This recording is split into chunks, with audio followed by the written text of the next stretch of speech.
Buen día. El día de hoy, siguiendo con el bloque de profilaxis en infecciones urológicas, vamos a hablar entonces del manejo de las infecciones del tracto urinario complicado, a cargo de mi persona, el doctor Douglas Ramírez, y el tutor del seminario, el doctor Víctor Gómez.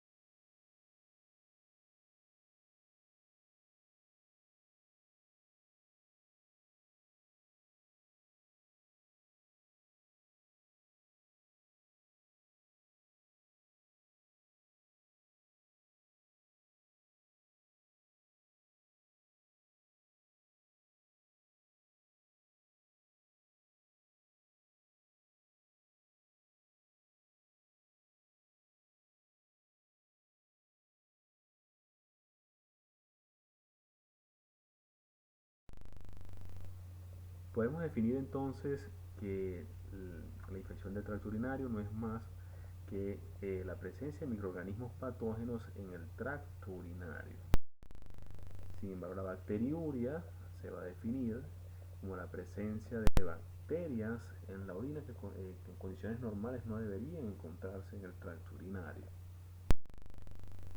Aquí podemos hacer un paréntesis, ya que desde 1985 en múltiples estudios se ha visto que tanto en animales como en seres humanos que podía haber presencia de bacterias en el tracto urinario, sobre todo a nivel de urotelio, y no ser necesariamente una bacteriuria, y no representar justamente una infección. Actualmente sabemos, sobre todo en la presencia de bacteriuria sintomática, que no, en muchos consensos no está tomado propiamente ya como una infección del tracto urinario, sino más bien también como un factor protector en muchos casos para reinfecciones. Hablando un poco de la clasificación, recordemos que las ITUS las podemos clasificar ya sea desde el punto de vista anatómico en presentación, el sistema urinario superior o inferior, o a su vez en, con factores no asociados, como eran las ITUS complicadas y las no complicadas. ¿Okay? En este caso, el seminario se va a basar en el manejo de las ITUS complicadas. Definiendo entonces las infecciones del tracto urinario complicadas como todas aquellas que se asocian a alteraciones anatómicas o funcionales de la vía urinaria. Justamente estas alteraciones aumentan la probabilidad como tal de ingreso de patógenos y reducen la eficacia del tratamiento, por lo cual se denominan como tal complicadas.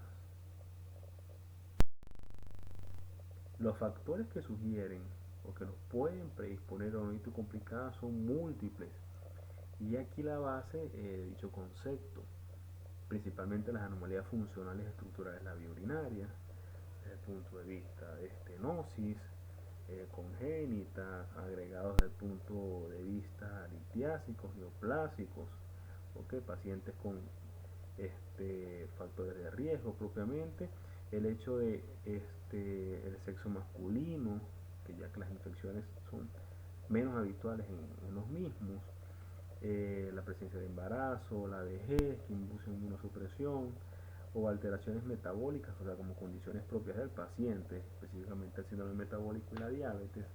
Algo muy importante, que es un paciente inmunocomprometido, que tiene bastante predisposición a las complicaciones, las infecciones urinarias recurrentes durante la infancia, administración como tal de antibióticos recientes, o sea, pacientes que han ameritado ya en múltiples oportunidades antibiótico-terapia para infecciones del tracto urinario previas no complicadas, y aquellos pacientes que es el gran grueso del paciente habitual de la consulta, paciente vejez con normalmente patologías eh, prostáticas asociadas con uso de catéteres, ya sean catéteres permanentes como son los uretrovesicales, cateterización intermitente en pacientes con vejiga neurogénicas o a su vez catéteres retenidos con, antecedentes de derivaciones internas. Las instrumentaciones previas a la vía urinaria es importantísimo, sobre todo esas infecciones posteriores a ámbito quirúrgico, y a su vez las infecciones o aquellos pacientes con infecciones del tracto urinario asociadas al hecho de la hospitalización, o sea, de origen nosocomial, son de suma importancia como factores que sugieran una ITU complicada.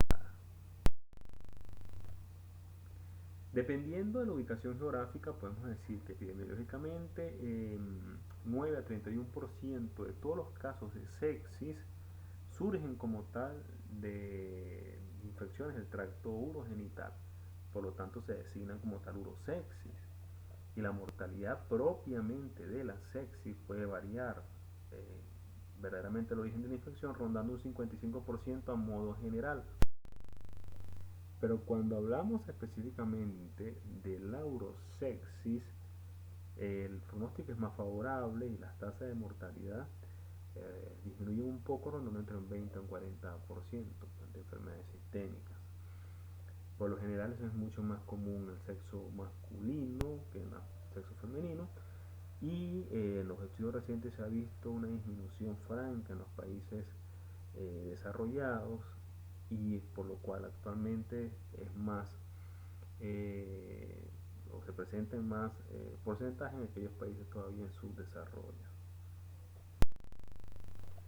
Como principios clínicos ante la evaluación de la ITU, ya sea no complicada o complicada, temas que ya se habían dado previamente en el seminario anterior, y recalcamos rápidamente en este seminario actual es el hecho de una buena historia clínica con la evaluación específica de la anamnesis del paciente, un buen examen físico. Las ITU normalmente van a estar asociadas, como ya decíamos, a malestares como disuria, urgencia, frecuencia, aumento de la frecuencia de dolor en el costado, sobre todo si infecciones altas en el ángulo costovertebral o infecciones bajas como tal a nivel suprapúbico. Y en la presencia propiamente del avance de la infección, la aparición evidentemente de las alzas térmicas, de fiebre, ¿okay?, como uno de los primeros síntomas de una ITU complicada. Asimismo, los antecedentes de riesgo del paciente son fundamentales. En este caso, los factores asociados, como ya habíamos hablado propiamente, factores como catéteres, o recurrencia previa con antibióticos, como ya vimos previamente, y factores propios del huésped, ¿okay? En este caso inmunosupresión, vejez, pacientes diabéticos, ¿okay?, alteraciones metabólicas, y asimismo también asociadas a infecciones desde el punto de vista hospitalario, o sea, nosocomiales, son de suma importancia ante el interrogatorio, ¿okay? Los estudios de imágenes, igual que para ITUs no complicadas, importante la realización si tenemos disponible, de lo menos o lo más práctico, lo menos costoso, el uso del ultrasonido, evaluar todo el tracto urogenital, por eso es importante un ultrasonido urológico completo, renal, vesical, del ámbito prostático, buscando alteraciones en todo el sistema, y ante la presencia o no sospecha de alteraciones más severas, accesos, obstrucciones, buscando quizás la causa del mismo, bueno, la realización de la urotomografía está indicada. La resonancia magnética está en aquellos pacientes donde quizás la tomografía con uso contrastado no está indicada por alteraciones francas del paciente, sobre todo desde el punto de vista de asobados. Una resonancia magnética con efecto urográfico estaría indicada.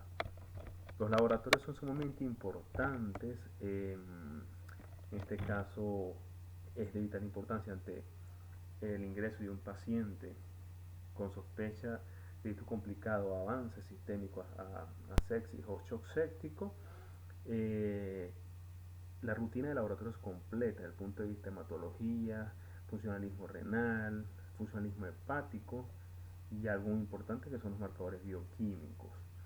El urocultivo y antibiograma de suma importancia, sobre todo por la alta presencia de factores asociados como lo son la resistencia bacteriana, lo cual nos puede complicar o llevar también a una ITU complicada. Vamos a hacer un énfasis especial en los marcadores bioquímicos. Los principales marcadores bioquímicos utilizados a nivel de evaluaciones de sepsis y shock séptico, como lo vamos a ver más adelante, son principalmente la procalcitonina, que es uno de los más, quizás los más utilizados, los más recomendados por la guía, que es un prospecto inactivo de la calcitonina. En condiciones normales es prácticamente indetectable, sin embargo, ya que esta es sintetizada en pequeñas cantidades en la célula C de la glándula tiroides y a nivel de las células neuroendocrinas del pulmón. Sin embargo, ante condiciones de estrés celular, específicamente de sepsis, va a ser sintetizada en tejidos y órganos no comunes, tan dispares como pueden ser el vaso, el hígado. También se ha detectado a nivel de tejido testicular, tejido graso, hasta el mismo tejido cerebral, por lo cual sus niveles en la sangre empiezan a dispararse. ¿Okay? Curiosamente, este incremento en la producción de procalcitonina no acompaña directamente un aumento como tal de la calcitonina a nivel tiroideo, por lo cual su elevación es actualmente tomada como un factor de riesgo y pronóstico ante la enfermedad severa. Los valores normales, como pueden ser o se detectan como un riesgo bajo por debajo de 0,5 y por debajo de un nanogramo sobre mililitro, estamos hablando de un alto riesgo de enfermedad avanzada.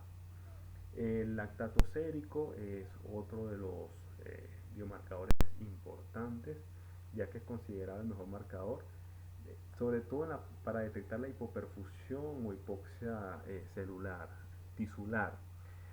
Su obtención es rápida y barata y la realización de las mismas está incluida prácticamente y recomendada en la mayoría de las guías, ¿okay?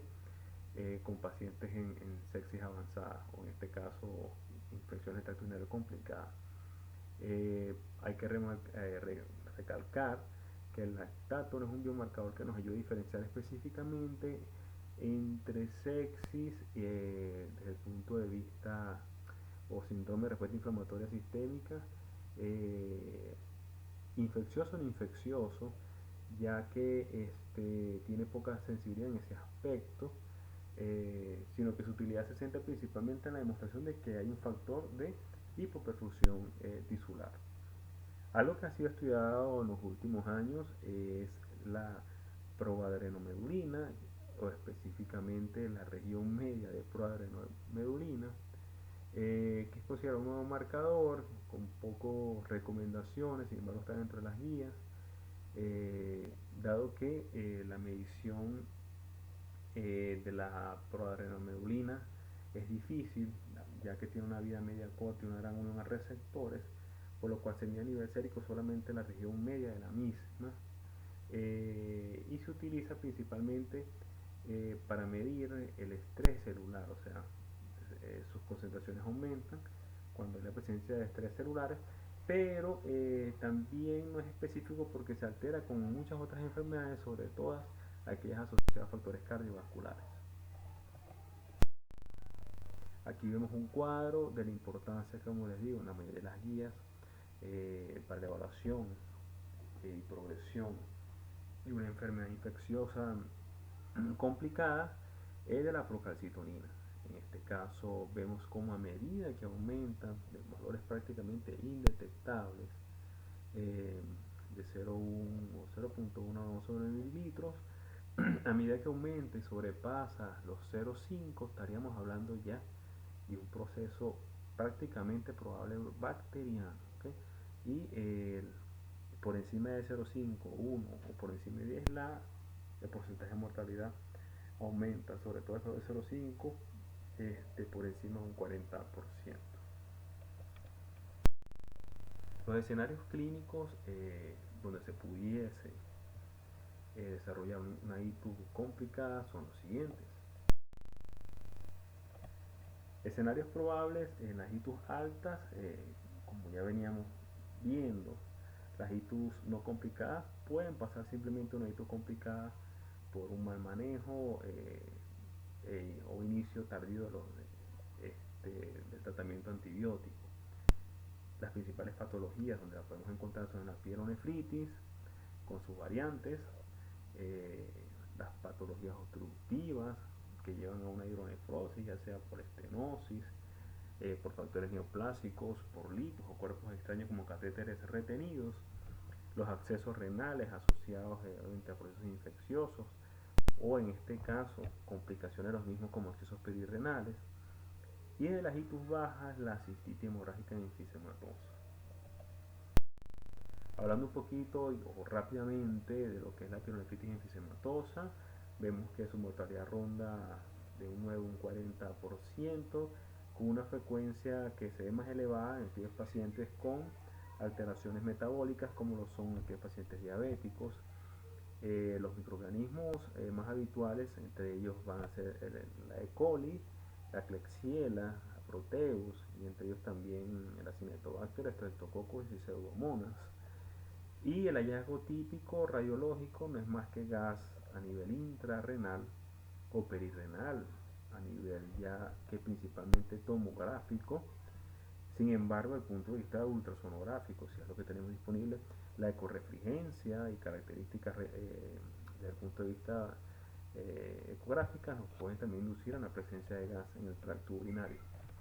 La resolución del cuadro requiere principalmente de antibióticos de amplio espectro, asociado como tal en la mayoría de las guías a un tratamiento activo enérgico como lo puede ser el drenaje quirúrgico y en muchos casos la nefrectomía en casos graves avanzados.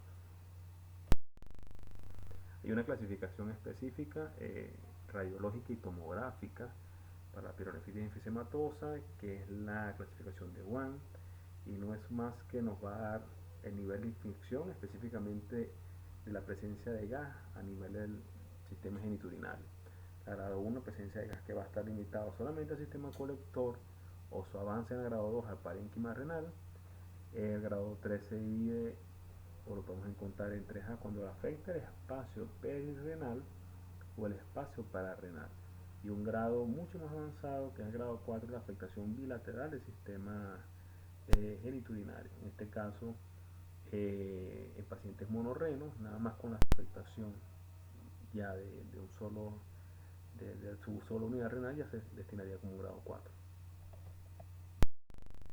La pielonefritis santurralomatosa es una presentación poco común, específica de, de la pielonefritis bacteriana crónica cuando se asocian a factores obstructivos, uropatías obstructivas, principalmente por litos, por litiasis. Los biofilms de las mismas pueden generar este tipo de complicación en enfermedades ya avanzadas y crónicas con agentes infecciosos principales como la E. coli, Proteus, de las enterobacterias, el mismo Staphylococcus aureus.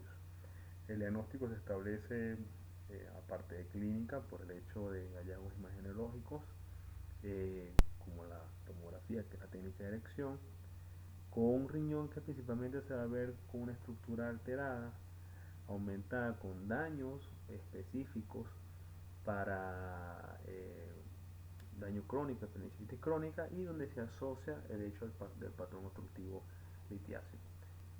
Son presentaciones bastante aberrantes, de progresión rápida, y en este caso por el daño renal tan severo, el tratamiento principalmente es activo, la nefrectomía es la indicada en la mayoría de estas patologías, siempre y cuando las condiciones del paciente sí lo permitan. Los accesos renales eh, principalmente pueden formarse por diseminación eh, hematógena, ya sea asociado a endocarditis por el abuso de drogas intravenosas, y su localización para este tipo de diseminación suele ser de forma cortical. Sin embargo, lo más frecuente es que se trate de infecciones simplemente ascendentes por gérmenes gram negativos en su mayoría y anomalías por cuerpos extraños en la vía urinaria, como pueden ser la misma vejiga neurogénica o enfermedad litiásica asociada. Asimismo, los factores propios del huésped, desfavorables como inmunosupresión. Los principales agentes etiológicos, el Staphylococcus aureus, la E. coli, la Proteus, mismo Mycobacterium tuberculosis, como un antecedente importante, las enfermedades por hongos, como candidurias o enterococos. Otros bacilos negativos también están presentes. Las guías en cuanto al manejo, los accesos hablan en cuanto, uno, clínica del paciente, el toque del estado general del paciente, y dos, la presencia, el tamaño del mismo con el hallazgo tomográfico. Accesos por debajo de 5 centímetros pueden ser, y sobre todo corticales, pueden ser manejados de forma o contemporizar el proceso, y con tratamiento antibiótico, a veces hay regresión del mismo, y acceso por encima de 5 centímetros.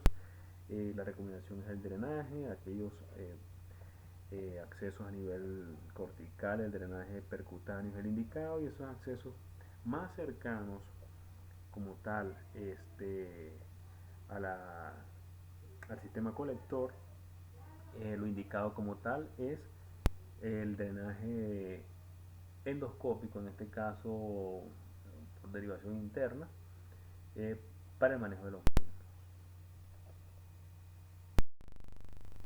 Otro cuadro importante es la cistitis enfisematosa.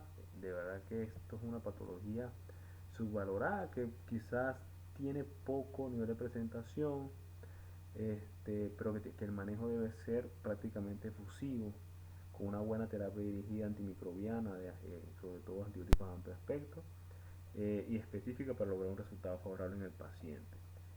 En este caso, bueno, pocos casos reportados, no esta literatura, eh, hay no menos de 165 casos reportados en la literatura, asociados como tal a factores propios de huésped como la diabetes mellitus, entre un 70 y 90% de los casos, con una relación de presentación mujer-hombre de aproximadamente 1.8 a 1, y con una predisposición a la sexta y octava década de la vida. El germen típico encontrado en la mitad de los cultivos realizados para este tipo de patologías fue la E. coli. Sin embargo, otros gérmenes menos frecuentes como la Klebsiella, Enterobacter, Clostridium perfringens, las Pseudomonas, Proteus o el mismo Aspergillus también han sido encontrados. El tratamiento aquí, como ya lo dijimos, tiene que ser efusivo e inmediato, y no es más que la derivación de la vía urinaria, ya sea catéter uretrovesical, o si hay una alteración que no nos permita esta derivación, la citostomía también está indicada. Específicamente vamos a hablar entonces del manejo general de la itis complicada. Hay que tomar ciertas consideraciones que son recomendaciones de las guías o de las últimas guías, específicamente de las guidelines de la EUA, y no es más que el manejo apropiado de las anormalidades urológicas, en este caso como factores de complicación subyacentes, así como las enfermedades de base del paciente, son obligatorios. La terapia como tal antimicrobiana óptima para la infección urinaria depende de varios factores como la gravedad de enfermedad de la presentación clínica o bien los patrones de resistencia bacteriana. La terapia empírica inicial se debe adaptar a las susceptibilidades del huésped, y esto es básico en cuanto al funcionalismo renal de entrada, al iniciar tratamiento, o si el paciente tiene algunos otros factores como estados de inmunosupresión. Los estudios bacteriológicos son de suma importancia en este tipo de patologías avanzadas, por lo cual el urocultivo antibiogramas son obligatorios. Vamos entonces a hacer un esquema eh, didáctico en cuanto al manejo de infecciones urinarias complicadas. Nos vamos a ir de las quizás de las que puedan ser leves o moderadas, y asimismo que puedan ser manejadas de forma ambulatoria, hasta la progresión de enfermedad grave con toque sistémico a sepsis o a shock séptico. Los microorganismos o este tipo de recomendaciones están basadas en los microorganismos habituales, los microorganismos comunes como son la E. coli, las especies de Proteus, Klebsiella, Pseudomonas, especies de Serratia, Enterococcus, Staphylococcus, y Empezaríamos entonces con la enfermedad leve o moderada, que es aquel paciente donde tiene antecedentes o todas las comorbilidades para una ITU complicada, pero sin embargo no presenta náuseas ni vómitos, ni toque al estado general. En este caso podemos hablar de un tratamiento ambulatorio. Las alternativas de tratamiento ambulatorio para pacientes con enfermedad leve asociada a una ITU complicada, según las guías, van desde el uso de trimetoprim sulfamethoxazol, norfloxacino, ciprofloxacina, levofloxacino, el mismo Sectibuten, y recalco en este caso el hecho de Sectibuten por la gran resistencia bacteriana que ya hay a las quinolonas, ¿ok? En este caso, el régimen de tratamiento específico debe ser poco mayor a las ITUs no complicadas, se recomiendan por encima de los 7 días, específicamente de 10 a 14 días.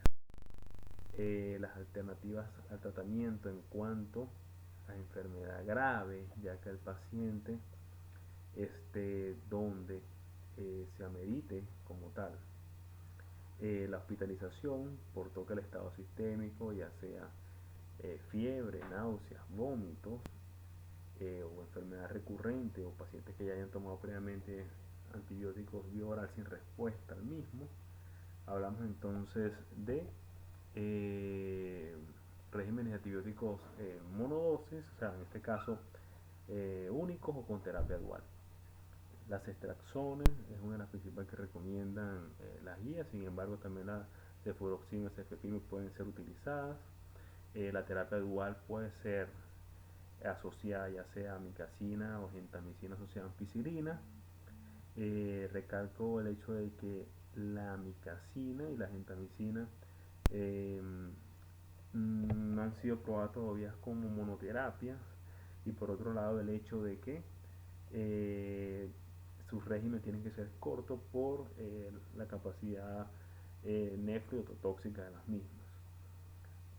A medida que le avanza la enfermedad, entre los que podemos ir utilizando el Astironan, y de última opción los carbapenémicos ante una enfermedad ya avanzada.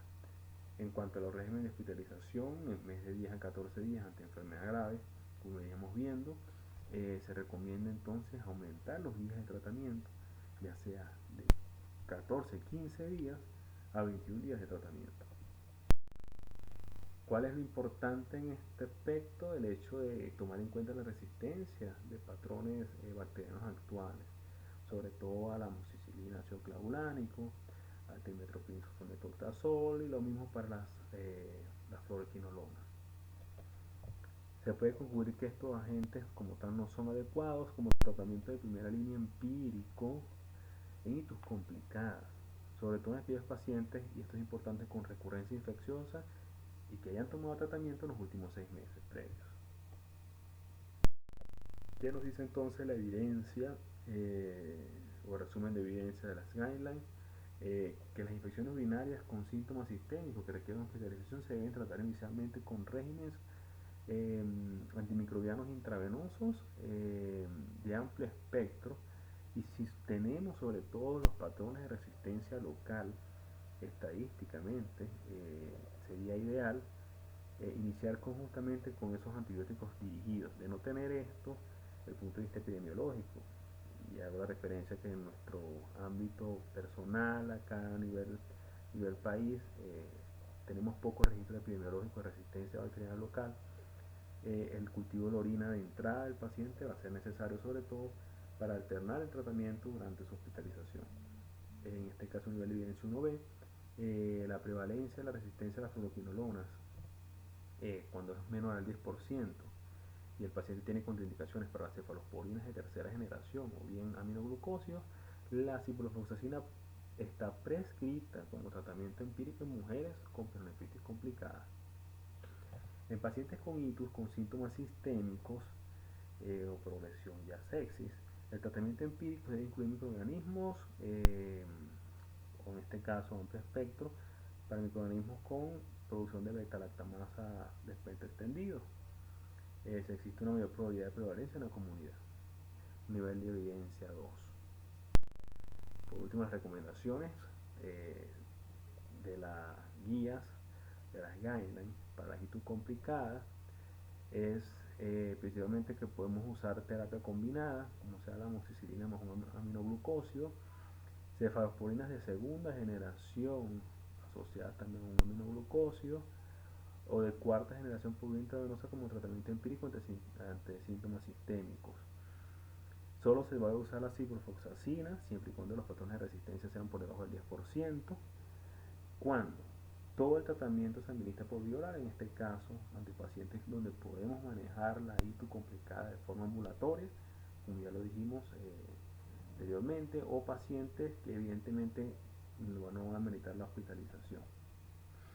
No use ciprofloxacina u otras fluoquinolonas para el tratamiento empírico de ITU complicada en pacientes en los departamentos de urología o cuando los pacientes ya han usado fluoquinolonas en los últimos 6 meses. Y algo muy importante es dirigir la terapia a manejar cualquier anomalía urológica o factores de complicación subyacentes que nos lleven a la ITU complicada. Para todas estas, la recomendación es fuerte. Por último, vamos a entrar entonces en aquella progresión de la ITU complicada a toque sistémico, y vamos a hablar entonces de lo que es la sepsis y shock séptico. Algo muy importante en este caso es la redefinición de conceptos.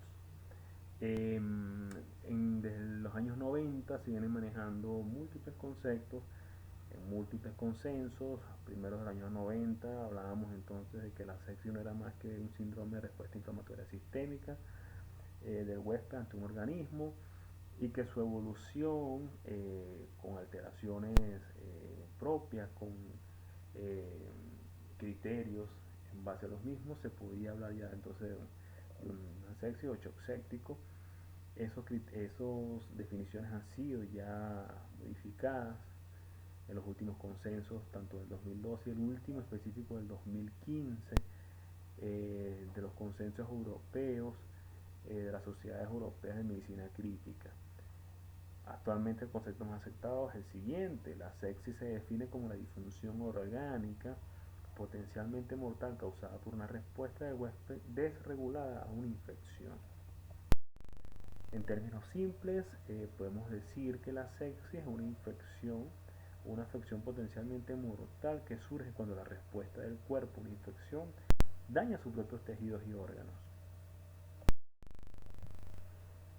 La disfunción orgánica específica de la sepsis se puede identificar como un cambio agudo en el total del SOFA, o un mayor, en este caso a 2 puntos, como consecuencia de la infección.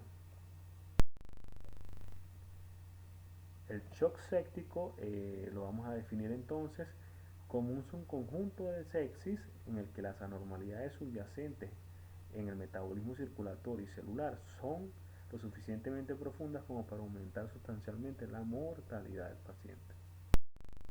Entonces entramos en lo que la mayoría de las guías recomiendan. Como decíamos antes, se manejaba el hecho del síndrome de respuesta inflamatoria sistémica con múltiples parámetros como pudieran ser la temperatura, la frecuencia cardíaca, la frecuencia respiratoria, la PCO2 o la misma cuenta blanca del paciente. Y esto era poco específico o inespecífico, ya que quizás respuestas o CIRS asociados a procesos infecciosos sino autoinmunes en un paciente nos podían dar también estos mismos síntomas y no estar ante la presencia quizás de un proceso bacteriano. Por lo cual actualmente las nuevas guías, sobre todo las guías de la JAMA, la Asociación de Medicina Americana, y del Consenso Específico de Medicina Crítica Europea, recomiendan la utilización de la escala SOFA, ¿okay? La escala evolutiva de disfunción orgánica, para el diagnóstico del mismo. La escala SOFA general, que tiene un cuadro disminuido, que es el Quick SOFA, y no es más que 3 parámetros como son la frecuencia respiratoria, mayor a 22 respiraciones por minuto, alteraciones del sensorio, que es disminución o alteración del glajo o cualquier alteración del mismo, eh, y la presión arterial sistólica que debe estar por debajo de 100 milímetros de mercurio. En los estudios previos, como el AUROC, esto tiene una sensibilidad aproximadamente del 74%. Para una posible infección y un paciente que puede estar entrando en sepsis, ¿ok? Sin embargo, ¿qué nos dice el QuickSOFA? Que debe visitar los médicos a uno, sospecha de infección instaurada en avance, investigar más a fondo la disfunción orgánica probable, iniciar o intensificar la terapia según corresponda y considerar derivaciones a cuidados críticos y aumentar la frecuencia del monitoreo en estos dichos pacientes. Después que un paciente obtiene más de 2 puntos en el QuickSOFA, automáticamente debemos instaurar o sacar para la gravedad quizás del proceso infeccioso con la escala SOFA completa, como es la que se ve en pantalla. En este caso, la misma mide parámetros como la respiración, la parte de coagulación a nivel hepático, toque hepático, elevación de la bilirrubina, parámetros cardiovasculares como la presión arterial media, disminución como tal de la escala de Glasgow o alteraciones renales en cuanto a la elevación de azoados o disminución de volumen urinario. En este caso, con la escala SOFA general, mayor a 2 puntos, ya a nosotros nos da para instaurar oficialmente una sepsis en el paciente. El mismo estudio AUROC nos representó que con una validez de que mayor a 2 puntos de la escala SOFA, la especificidad para sepsis era prácticamente mayor al 80%. El QuickSOFA mayor a 2 puntos mostró un riesgo de mortalidad de aproximadamente un 10% en la población hospitalaria en general, en este caso fuera del área de UCI, lo que nos corresponde a nosotros como médicos en la sala de hospitalización o de emergencia. Específicamente la puntuación SOFA mayor a 2 puntos, ya en un área controlada como fue el área de cuidados críticos, identificó un riesgo de muerte 2 a 25 veces mayor comparado con aquellos pacientes con una puntuación SOFA inferior. Redefiniendo el concepto, entonces debemos decir que cuando identificamos nosotros un estado de shock séptico, a diferencia de una sepsis, justamente cuando, a pesar de iniciar patrones de reanimación o con cristaloides de volúmenes adecuados, el paciente aún sigue presentando hipotensión persistente que requiere vasopresores para mantener una presión arterial media por encima de 65 milímetros de mercurio, o en su defecto, cuando los niveles de lactato inicial o en progreso superan los 2 milimol litro, en este caso los 18 miligramos sobre decilitro. Con estos criterios, nada más, podemos definir que la mortalidad hospitalaria, o ante la presencia de estos criterios, la mortalidad hospitalaria es superior al 40%. Esto es un esquema principal para más o menos redefinir estos conceptos. Ante un paciente con sospecha de infección, de entrada nosotros lo que debemos sacar es el QuickSOFA. Con el QuickSOFA, como tenemos en la figura a mano derecha, la figura A, mayor a estos dos parámetros, si los presentan, estaríamos pues, ante la presencia probable de disfunción orgánica. Debemos entonces sacar posteriormente la escala SOFA, y mayor a 2 puntos en la escala SOFA nos va a dar entonces para el diagnóstico definitivo de sepsis. ¿Cuándo decimos entonces que un paciente pasa de un estado séptico a un shock séptico? Como ya dijimos, cuando no responde a la reanimación con cristaloides y amerita como tal el uso de vasopresores para mantener la presión arterial por encima de 65 milímetros de mercurio, o cuando los niveles de lactato sérico superan los 2 milimol litros. En base a lo anterior, debemos identificar objetivos básicos y principales a lograr durante un tiempo estimado. Lo ideal es que durante la primera hora el paciente sea expandido de forma satisfactoria, administrando 30 cc por kilogramo peso de cristaloides ante la presencia de hipotensión o un lactato sérico por encima de 4 milimoles litro. Sin embargo, algunas guías recomiendan ya que con un lactato por encima de 2 ya tenemos que iniciar ese proceso de expansión.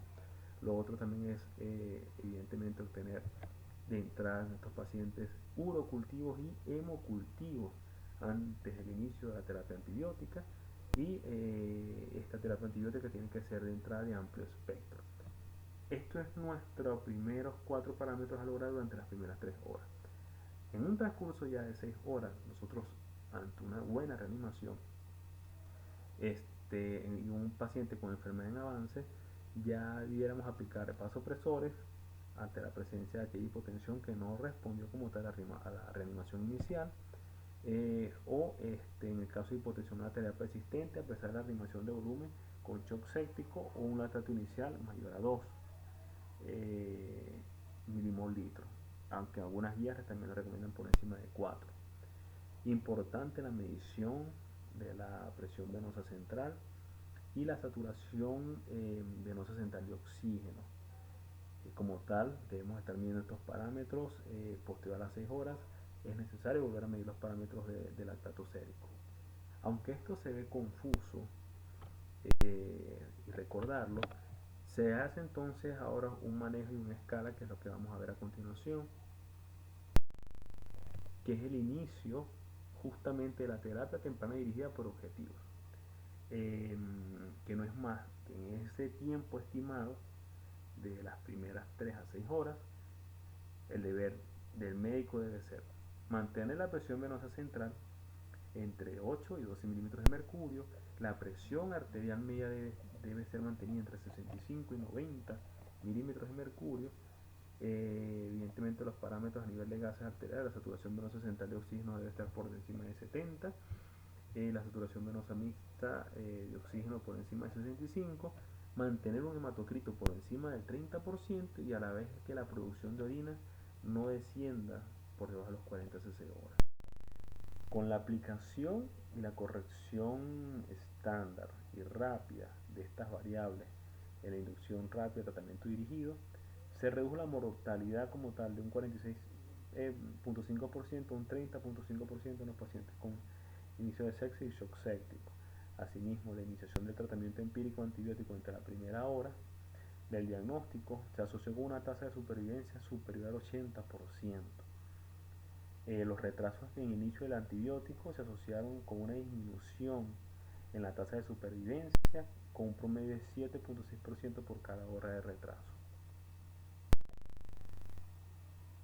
En este cuadro vemos la importancia principal de esa terapia enérgica y efusiva durante esa primera hora, donde debemos aplicar como tal el EPS, en este caso la terapia dirigida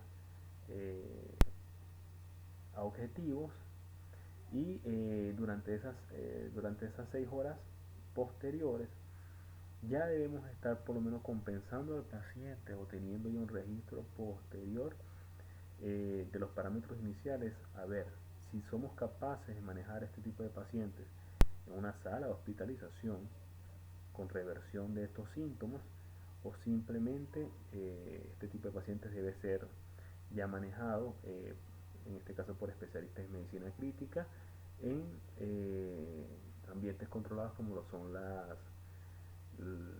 los espacios de terapia intensiva. ¿Okay? Ante un shock séptico, presencia de sepsis, las alternativas al tratamiento sugeridas eh, por las guidelines son múltiples. Sin embargo, en escala de agresividad vemos que podemos iniciar con las cefotaxime, ceftazidime, la misma ceftriaxona, terapia combinada como es la piperacillina tazobactam o el ceftazidime avibactam, terapias combinadas donde se puede agregar como tal aminoglucósidos. Sin embargo, no hay estudios que sustenten los aminoglucósidos como terapia o monoterapia en urosexia, que siempre combinada. Y de última elección, como siempre, los carbapenémicos, con el uso del meropenem, imipenem con el cilastin o el ertapenem. Vemos que aquí los días aumentan, ya no hablamos de 10 a 14 días, sino que pasamos ya de los 15 días de tratamiento hasta los 21 días de tratamiento. Simplemente eh, el curso de tratamiento lo va a dar la propia respuesta del paciente al tratamiento previo, con este caso con la mejoría de los parámetros clínicos. Algo importante a recordar es que la obstrucción del tracto urinario es la fuente urológica más frecuente de urosexis. El drenaje de la obstrucción, los accesos y la extracción de cuerpos extraños como catéteres o cálculos urinarios es la estrategia más importante en el control, en este caso, de la fuente infecciosa. Esta condición es una emergencia absoluta y lo recomienda la mayoría de las guías. En conclusión, para el resumen de evidencia en cuanto a urosexis, la terapia antimicrobiana empírica, dosis inicial alta, administrada dentro de la primera hora, debe proporcionar la cobertura antimicrobiana contra todos los patógenos causales probables y debe adaptarse sobre la base de los resultados de un cultivo una vez disponible, o sobre todo si se tienen ya adaptaciones de resistencia bacteriana local. Las intervenciones del control de la fuente deben implementarse ante lo posible para controlar y eliminar diagnóstico y sospecha de focos infecciosos. En este caso, el nivel de evidencia 1B y nivel de evidencia 3. Y las recomendaciones de las guías es que se debe realizar la puntuación Quick-SOFA para identificar a pacientes con potencial sepsis. Tome cultivos de orina y 2 conjuntos de hemocultivos al ingreso del mismo antes de comenzar el tratamiento antibiótico, y administrar antibióticos parenterales a dosis altas de amplio espectro. Controlar la fuente de infección es algo de lo más importante, y eso tiene que incluir la extracción de cuerpos extraños o descompresión de la vía urinaria o el drenaje como tal de accesos a nivel del tracto urinario, y proporcionar las medidas inmediatas adecuadas para el soporte vital del paciente. En este caso hablamos ya de ante la presencia de una sepsis o shock séptico, y no tener las condiciones necesarias para el manejo del mismo. El paciente tiene que ser manejado por especialistas en medicina crítica y en áreas de cuidados intensivos. Algo que vamos a hablar también es las tomas de decisiones en cuanto a las derivaciones urinarias, donde estamos actualmente. Algo importante, y como ya recalcamos previamente, es que las patologías obstructivas son una de las principales causas de ictus complicadas, sobre todo las litiásicas. Un trabajo que traigo a colación es la comparación ante una patología obstructiva de resolver directamente, quitar el cálculo, versus solamente una decisión de derivación interna y posponer como tal la terapia de extracción posterior a la mejoría del paciente. Este estudio fue publicado en el Journal of Urology el, el año pasado, justamente en el mes de junio del año pasado, y para ello se escogieron pacientes en el área de emergencia que llegaban o por lo menos con criterios específicos de sintomatología obstructiva por cálculos únicos a nivel del tracto urinario distal, específicamente en ureter distal, con cálculos por debajo de 1 milímetro o hasta 1.2 milímetros. Como tal, los criterios de exclusión, o se excluyeron pacientes con potenciales alteraciones que pudiesen complicar la intervención, como una estenosis uretras previa, estenosis ureterales, derivaciones urinarias previas, pacientes embarazadas, pacientes monorrenos, antecedentes como tal ureteroscopia o estenixia lateral antes de este cuadro o el cuadro actual.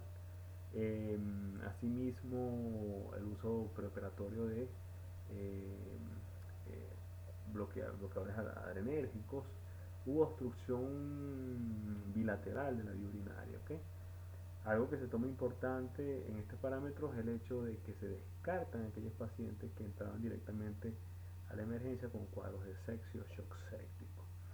Y quizás es donde el estudio tiene o desencaja un poco, en vista de que los criterios tomados para el diagnóstico inicial em, de una sepsis leve, como ellos lo describen, fue en base principalmente a la definición anterior o antigua del síndrome de respuesta inflamatoria sistémica y no a la actual definición de sepsis. No se utilizó como tal los criterios del SOFA, sino solamente criterios en base a temperatura, cuenta blanca, frecuencia cardíaca, o sea, criterios viejos que actualmente no definirían bien qué es lo que es una sepsis eh, leve, moderada o como tal un shock séptico. Sin embargo, bueno, para eso se tomaron criterios en cuanto al síndrome de respuesta inflamatoria sistémica, mayor a dos criterios, en este caso la presencia de dos más criterios para un SIRS, nos representaba una sepsis leve y una sepsis severa, era según lo que ellos pudiesen evidenciar, era estos dos criterios de SIRS más disfunción orgánica o shock hipoglicemia en el paciente. Estos pacientes fueron descartados. Se tomaron dos grupos, se dividió en un grupo, este, grupo 1 y grupo 2, donde el grupo 1 fue directamente para ureteroscopio, o sea, resolución inmediata del cálculo obstructivo distal, y el grupo número 12 llevó directamente para resolución o derivación con doble J y posterior resolución del cuadro obstructivo. Fueron más o menos equiparables en cuanto a edad, en cuanto a síntomas y en cuanto desde el punto de vista a la estabilidad clínica antes del tratamiento activo. ¿Okay? Vemos que la edad promedio fue aproximadamente 49 años, con un promedio superior de hombres sobre mujeres. Un total de 55 pacientes fueron sometidos a ureteroscopia con uso del litoclás percutáneo y 69 pacientes como tal con uso de doble J. Los gérmenes más comunes descartados en este caso fueron la Escherichia coli y en segundo lugar Proteobus mirabilis. ¿Okay?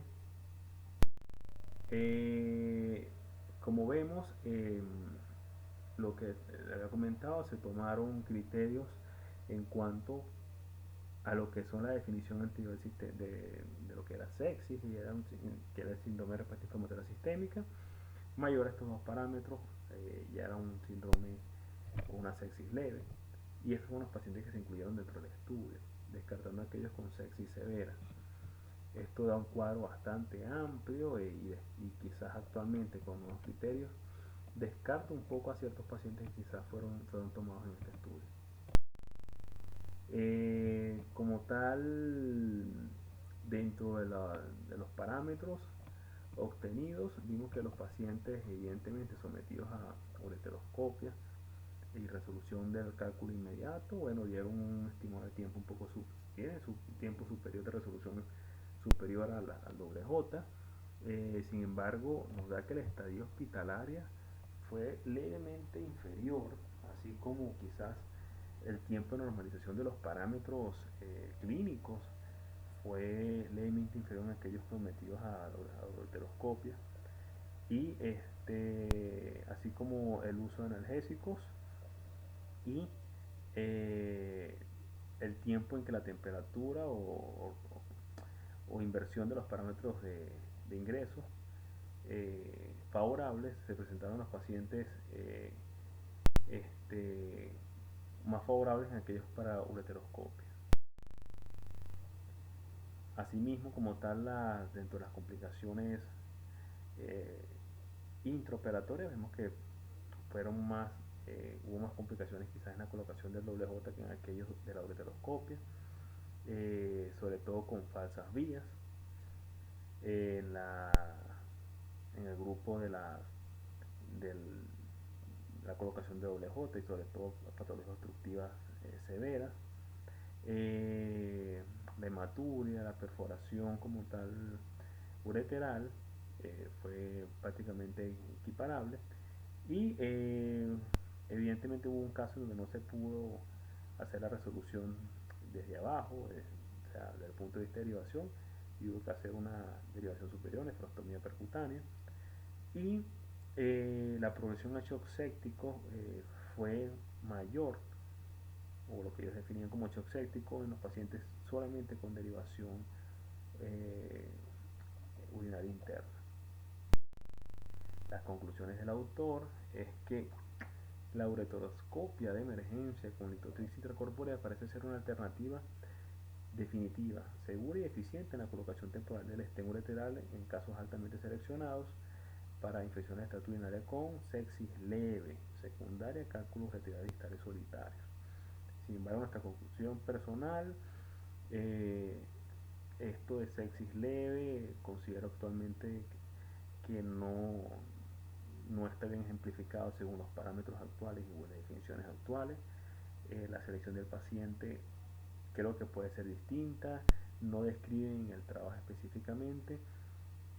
Los antecedentes de este tipo de pacientes, prácticamente todos eran pacientes sanos, o sea, como ser un paciente quizás con alteraciones metabólicas o pacientes con inmunosupresión. Esto no describen específicamente los antecedentes propios del paciente como para sacar una conclusión tan satisfactoria de este tipo de estudios. Por otro lado, tenemos también que muchas veces ante las patologías obstructivas, la derivación interna, que es la preferencial en la mayoría de los endurólogos, no siempre se puede realizar, ya sea por dificultad intraoperatoria, y debemos entonces eh, ir directamente a una nefrostomía derivativa.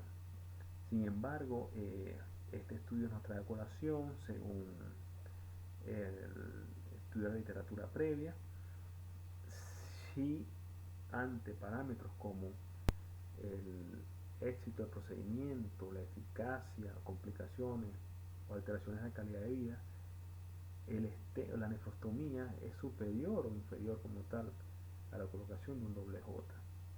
Este estudio también fue publicado en el Journal de Urología el año 2019, con a propósito fue una revisión sistemática de literatura sobre métodos óptimos de drenaje para la urolitesis obstructiva, comparando la nefrostomía, como ya dijimos, con el doble J.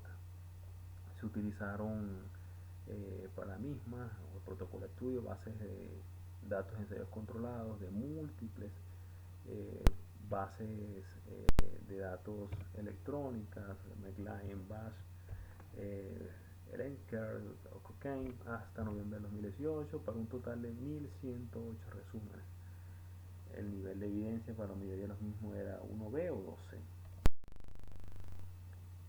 Los resultados de esta revisión nos dieron que la tasa de éxito del catéter WJ versus como tal la nefrostomía fue aproximadamente 80% versus 99%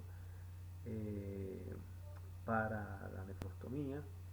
No se informaron como tal complicaciones mayores en ambos grupos, o sea, datos no superiores entre uno y otro. El tiempo de procedimiento evidentemente de fluoroscopia es mayor en la parte de la nefrostomía.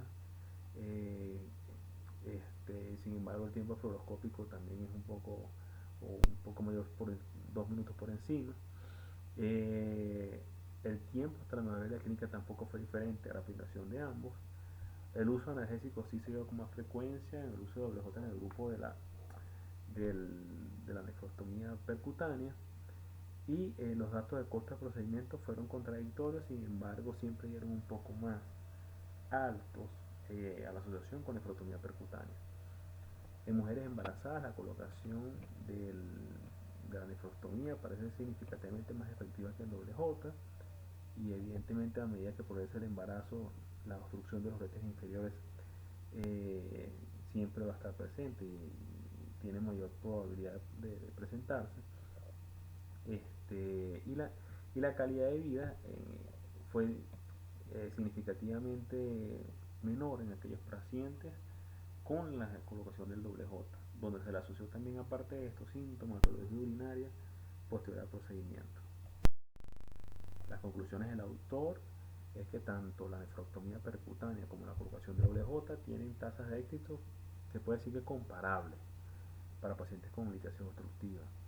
Sin embargo, las complicaciones relacionadas para ambos procedimientos son poco frecuentes y en general se encontraron, sobre todo para la nefrectomía percutánea, tasas más altas de sepsis, pero muy leve en comparación con el doble J, mayor estadía hospitalaria o costos quizás más altos asociados a los que no se pudo llegar directamente a una relación concisa, y esto quizás podría explicarse por la selección específica de los pacientes. ¿Okay?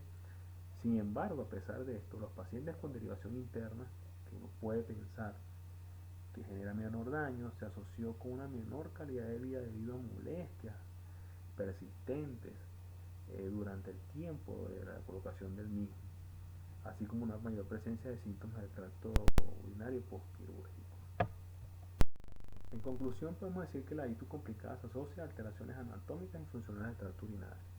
Es primordial el dominio del concepto o de los conceptos actualizados en cuanto a las infecciones con sintomatología sistémica.